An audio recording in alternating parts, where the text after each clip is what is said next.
RCB বনাম চেন্নাই ম্যাচের আগে বড় দুর্ঘটনা। 18ই মে চেন্নাই বনাম ব্যাঙ্গালোরের ম্যাচ, বৃষ্টির সম্ভাবনা।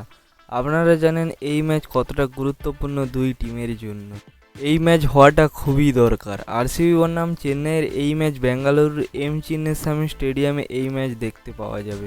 কিন্তু ম্যাচ শুরুর আগে বৃষ্টি, বর্তমান যেটা জানা যাচ্ছে প্রথম ইনিংসে বৃষ্টির পরিমাণ 20% থেকে 30%, কিন্তু সেটা সেকেন্ড ইনিংসে 90% থেকে 95% হতে পারে।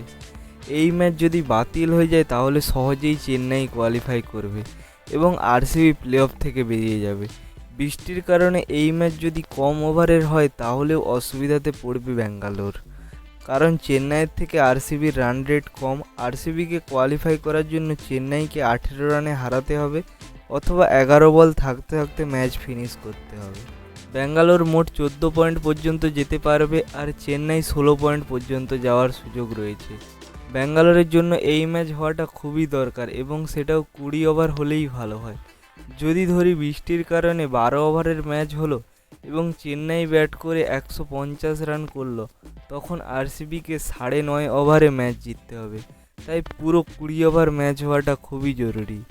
এই নকআউট ম্যাচ যেই টিম জিতবে কোয়ালিফাই করবে এবং একটি টিম বেরিয়ে যাবে। যদি আপনারা আরসিবির ফ্যান্স হয়ে থাকেন তাহলে এই ম্যাচ না বৃষ্টি হওয়ার জন্য কামনা করুন, এবং যদি চেন্নাইয়ের ফ্যান্স হয়ে থাকেন তাহলে এই ম্যাচ বৃষ্টির কারণে পোস্টপন্ড হয়ে যাক, সেটাই চান। আমার মতে এই ম্যাচ 20 ওভারেরই খেলা হোক। এই ছিল আজকের খবর। পরবর্তী ভিডিওর জন্য জয় হিন্দ, জয় ভারত।